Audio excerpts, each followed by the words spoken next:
देश की राजधानी, जिस राजधानी में संसद है, वहाँ आजकल कड़ाके की ठंड पड़ रही है, लेकिन संसद का माहौल बहुत गर्म नज़र आ रहा है और उसका वाजिब कारण भी है। जी हाँ, एक ऐसा मुद्दा जो ज्वलंत हो चुका है, जो भड़कता हुआ हॉट टॉपिक नज़र आ रहा है, वो है डॉक्टर भीमराव अंबेडकर पर दिए गए अमित शाह का एक बयान। जिस बयान में वो ये कहते नज़र आए थे कि अंबेडकर अंबेडकर अंबेडकर रट लगा रखी है और अंबेडकर अब फैशन बन गया है। हालांकि दावा ये भी है कि वीडियो को तोड़ मरोड़ कर बहुत छोटा कर कर पेश किया गया है, लेकिन इम्पैक्ट ये है कि इस वीडियो के वायरल होने के बाद लोगों में अच्छा खासा गुस्सा नज़र आ रहा है। जो लोग दलितवादी हैं, अंबेडकरवादी हैं, पिछड़े वर्ग से आते हैं, वो सभी नाराज़ हैं कहीं ना कहीं इस बयान से। और बात की जाए राजधानी दिल्ली के चुनावों की, तो इस चुनाव के चलते ये आग में घी डालने जैसा है। दिल्ली में एक बहुत बड़ा तबका दलित वर्ग से आता है और जाहिर है कि ऐसे में जब भीमराव अंबेडकर साहब को लेकर कोई ऐसी बात कही जाएगी तो मुद्दा उठना ही था। आज का जो ताज़ा मुद्दा उठा, जिसमें 2 सांसद चोटिल हो गए। एक सांसद जिनका नाम मुकेश राजपूत है और दूसरे प्रताप सारंगी, दोनों ही चोटिल हो गए। और चोटिल होने की वजह आप जानते हैं कि सोशल मीडिया पर एक जो कैंपेनिंग सामने आई, जो वीडियो सामने आई, उनमें साफ तौर पर लोग राहुल गांधी को टारगेट करते हुए नज़र आ रहे हैं और ये कह रहे हैं कि राहुल गांधी ने धक्का मारा। और इसी के तहत कांग्रेस सरकार पर भी सवाल उठ रहे हैं कि कांग्रेस विपक्ष के साथ या अपनी प्रतिद्वंदी पार्टी के साथ किस तरह का व्यवहार करती है। पूरे मामले में आपको बता दें कि कांग्रेस ने भी तर्क दिया है। कांग्रेस ने ये तर्क दिया है कि जिस सांसद को चोट आई है वो सांसद राहुल गांधी के पीछे थे, यानी कि राहुल गांधी उनके आगे चल रहे थे और उन्होंने कहा कि धक्का पीछे से लगा है, तो फिर ऐसे में राहुल गांधी ने धक्का कैसे दिया, ये पहली बात है। दूसरी बात यह है कि जो बयान सामने आया है, वीडियो वायरल हो रहा है, इस वीडियो में प्रताप सारंगी ये कहते हुए नजर आ रहे हैं कि राहुल गांधी ने किसी को धक्का दिया होगा और वो मुझ पर गिरे और मैं नीचे गिर गया। बहुत बड़ा बवाल चल रहा है। जिस तरह से आप टीवी पर रियलिटी शो देखते हैं, वैसा ही एक रियलिटी शो आपको संसद में नज़र आ रहा है।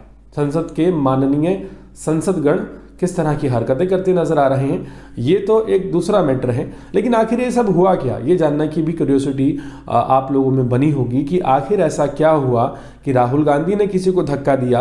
राहुल गांधी की ऐसी मंशा थी कि वो किसी को चोट पहुंचाएं, या फिर ये झूठ कहा जा रहा है बीजेपी की तरफ से, या फिर ये एक एक्सीडेंटल घटना थी। ऐसा क्या हुआ, उसके पीछे की वजह क्या है, इसे जानने के लिए आप दोनों पक्षों के तर्क को समझने की कोशिश कीजिए। कांग्रेस का कहना है कि प्ले कार्ड लिए बीजेपी के लोग खड़े थे उस गेट पर जिसे मकर द्वार कहा जाता है, जिससे संसद में एंट्री होती है, और वहाँ का एरिया तकरीबन 10 फीट के आसपास है, बहुत छोटी जगह है।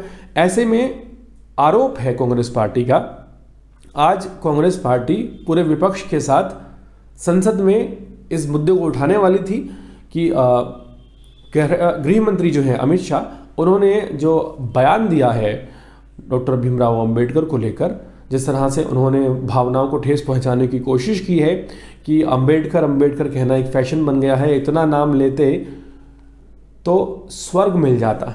इस मुद्दे को उठाने के लिए जिस वक्त विपक्ष एंटर कर रहा था, उसे एंटर नहीं करने दिया जा रहा था, धक्का मुक्की हो रही थी। और जैसा कि आप रियलिटी शोज़ में भी देखते हैं कि जब धक्का मुक्की होती है तो चोट किसे आ जाए ये तो पता नहीं, लेकिन जिसको चोट आती है वो इस बात का पूरा क्रेडिट दूसरी पार्टी को देता है कि उसकी वजह से मुझे चोट आई है।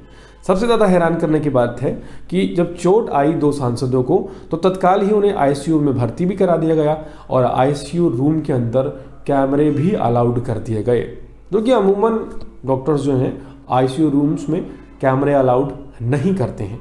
यहाँ पर सवाल खड़े होते हैं कि जो संसद है उसकी मर्यादा को भंग करने के लिए अब क्या क्या नए हथकंडे अपनाए जाएंगे, ये विचारणीय प्रश्न है। और सबसे बड़ा सवाल इस बीच ये है कि आज जो मुद्दा उठाया जाना था डॉक्टर भीमराव अंबेडकर को लेकर संसद में, वो मुद्दा कहीं ना कहीं खो गया है। आज एक नया मुद्दा सोशल मीडिया से लेकर मेन स्ट्रीम मीडिया तक जारी है और मुद्दा यही है कि आखिर राहुल गांधी ने धक्का क्यों मारा। राहुल गांधी इस तरह की हरकतें क्यों करते हैं। यही नहीं, यहाँ पर कारवां रुक जाता है। एक महिला सांसद भी आरोप लगाती हैं कि राहुल गांधी मेरे पास आकर खड़े हो गए थे, मैं बहुत ज़्यादा असहज हो गई थी। सांसद बीजेपी की हैं और इसी तरह के तमाम आरोप चुनावों के बीच लगते रहते हैं। सच्चाई क्या है, किस तरह से उजागर होगी, ये तो वक्त आने पर पता चलेगा। हाल फिलहाल बीजेपी दावा कर रही है कि राहुल गांधी के ऊपर सांसद मुकेश राजपूत और प्रताप सारंगी के इस धक्का मुक्की के चलते FIR दर्ज हो सकती है। पूरे मामले पर आपकी क्या राय है, कमेंट सेक्शन में ज़रूर बताइएगा। और इसी तरह के ज़्यादातरीन अपडेट्स जुड़े रहने के लिए देखते रहिए अर्पण न्यूज़। बहुत बहुत शुक्रिया।